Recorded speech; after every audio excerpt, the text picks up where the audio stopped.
You have seen people who are historically known as great beings. This is all that happened to them.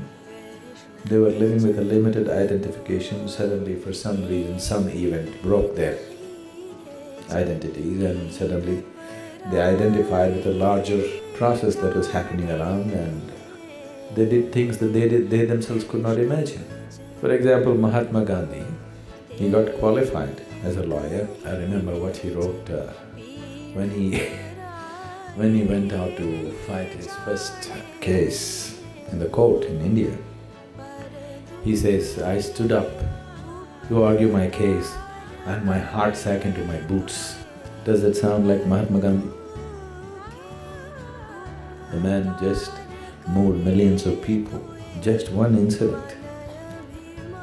Suddenly his old identities broke. He went to South Africa to make a living, and he was doing okay as a lawyer. And one day he bought a first-class ticket in a train and got in.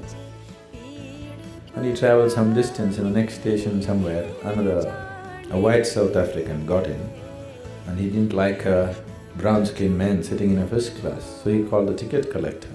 So they threw him out of the train. His luggage and everything, they just threw him out. And he fell on the platform, and he just sat there for hours. Why did this happen to me? I bought a first-class ticket, why am I thrown out of a train? Suddenly he identified with a much larger problem that existed, and he became a colossus.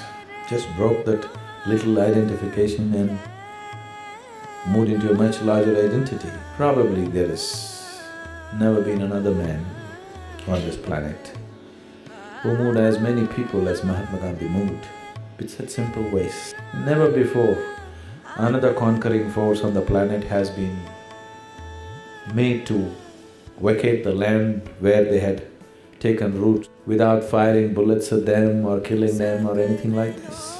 See, shooting at the soldiers who are carrying guns is one thing. Throwing bombs at them is another thing.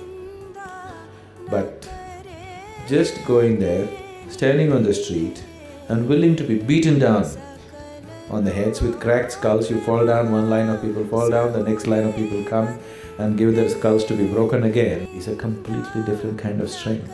It's not easy. It takes a very deep inner strength for a person to do that.